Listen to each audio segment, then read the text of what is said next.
الحمدللہ والصلاة والسلام علی رسول اللہ۔ سجدہ سہو کے اسباب۔ سوال کیا گیا ہے نمازی کے لیے نماز میں سجدہ سہو کرنا کب مشروع ہے، رہنمائی فرما دیں۔ الجواب بعون الوہاب۔ اللہ تعالیٰ کی اپنے بندوں پر رحمت اور اس دین کامل کے محاسن میں سے ہے کہ اس نے ان کی عبادات میں جو خلل اور نقصان پیدا ہوتا ہے جس سے مکمل طور پر بچنا ممکن نہیں، اسے یا تو نوافل کے ذریعے یا پھر استغفار کے ذریعے سے پورا کرنا مشروع کیا ہے۔ ان کی نمازوں میں پیدا ہونے والے نقصان اور اس کی کمی و کوتاہی پورا کرنے کے لیے اللہ رب العزت نے سجدہ سہو مشروع کیا ہے، لیکن یہ کچھ خاص امور کو پورا کرنے کے لیے مشروع ہے۔ ہر چیز کو سجدہ سہو پورا نہیں کرتا یا ہر چیز کے لیے سجدہ سہو مشروع نہیں۔ فضیلت الشیخ ابن عثیمین رحمہ اللہ سے سجدہ سہو کے اسباب کے متعلق دریافت کیا گیا تو ان کا جواب تھا، نماز میں سجدہ سہو کے اجمالی طور پر 3 اسباب ہیں۔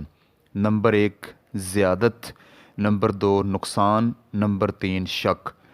زیادت کی مثال، مثلا انسان رکوع یا سجدہ یا پھر قیام یا قعدہ وغیرہ زائد کر بیٹھے۔ نقصان، مثلا انسان کسی رکن میں کمی کر دے یا پھر نماز کے واجبات میں سے کوئی واجب ناقص رہے۔ شک، نمازی کو ادا کردہ نماز میں تردد ہو کہ کتنی ادا ہوئی ہے، 3 رکعت یا 4 رکعت۔ اگر کوئی شخص نماز میں جان بوجھ کر عمدن رکوع یا سجدہ یا قیام زیادہ کرے یا زیادہ بار بیٹھے تو اس کی نماز باطل ہو جائے گی، کیونکہ اس نے زیادتی کی ہے اور اللہ تعالیٰ اور اس کے رسول صلی اللہ علیہ وآلہ وسلم کے بتائے ہوئے طریقے کے علاوہ کسی اور طرح نماز ادا کی ہے۔ اور پھر رسول اللہ صلی اللہ علیہ وآلہ وسلم کا فرمان ہے، جس نے کوئی ایسا عمل کیا جس پر ہمارا حکم نہیں تو وہ عمل مردود ہے۔ صحیح مسلم حدیث نمبر 1718۔ لیکن اگر وہ بھول کر نماز میں زیادتی کر لے تو اس کی نماز باطل نہیں ہوگی، لیکن سلام کے بعد سجدہ سہو کرنا ہوگا۔ اس کی دلیل سماعت کیجیے۔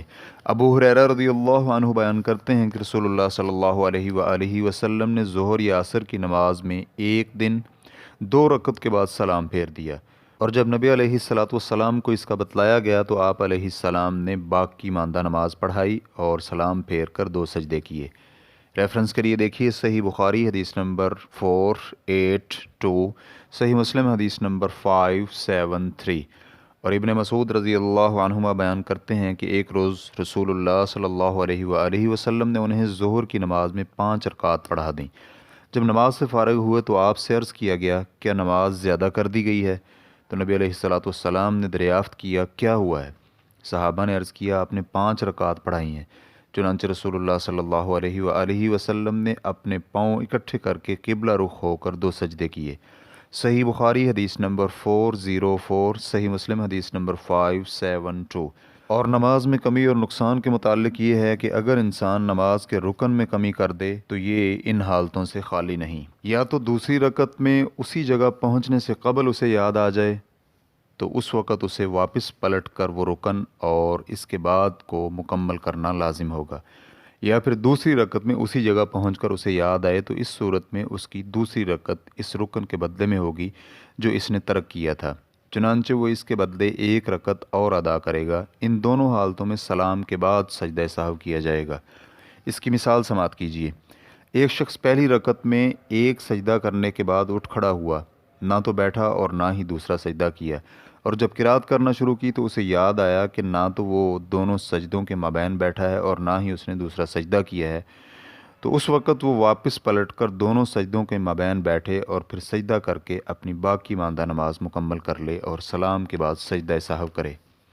اور دوسری رکعت میں اسی جگہ پہنچ کر یاد آنے کی مثال کچھ یوں ہے، پہلی رکعت میں وہ ایک سجدہ کے بعد اٹھ کھڑا ہوا اور دوسرا سجدہ نہ کیا اور نہ ہی دونوں سجدوں کے مابین بیٹھا، لیکن اسے یا اس وقت یاد آیا جب وہ دوسری رکعت میں دونوں سجدوں کے درمیان بیٹھا، تو اس حالت میں اس کی دوسری رکعت پہلی رکعت شمار ہوگی اور وہ اپنی نماز میں 1 رکعت زیادہ ادا کر کے سلام پھیرنے کے بعد سجدہ سہو کرے گا۔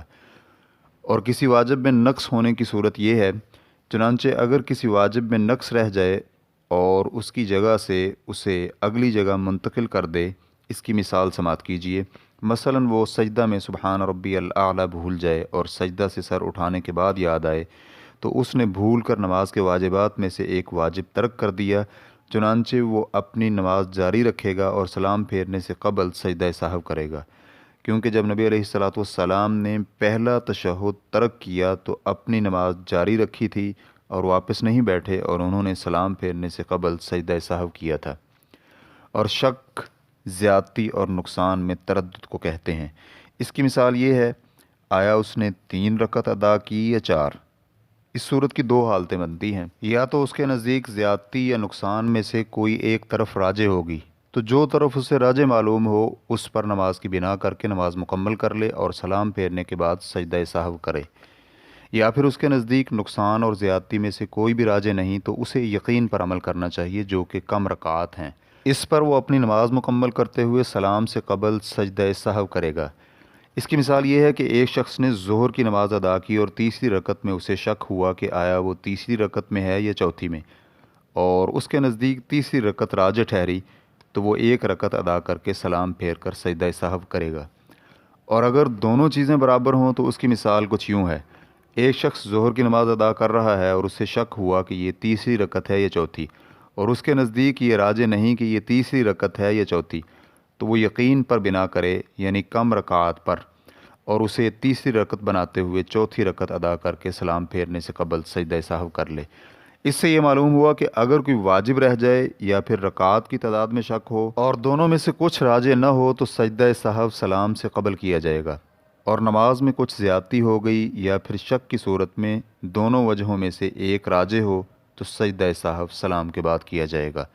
ریفرنس کے لیے دیکھیے مجموع فتاوی شیخ ابن عثیمین، جلد نمبر 14، صفحہ نمبر 14 تا 16۔ واللہ تعالی اعلم۔ اسلام کیو اے ریکارڈنگز مؤسسۃ الشیخ محمد صالح المنجد، المملکۃ العربیۃ السعودیہ، فتویٰ نمبر 12527۔ والسلام علیکم ورحمۃ اللہ وبرکاتہ۔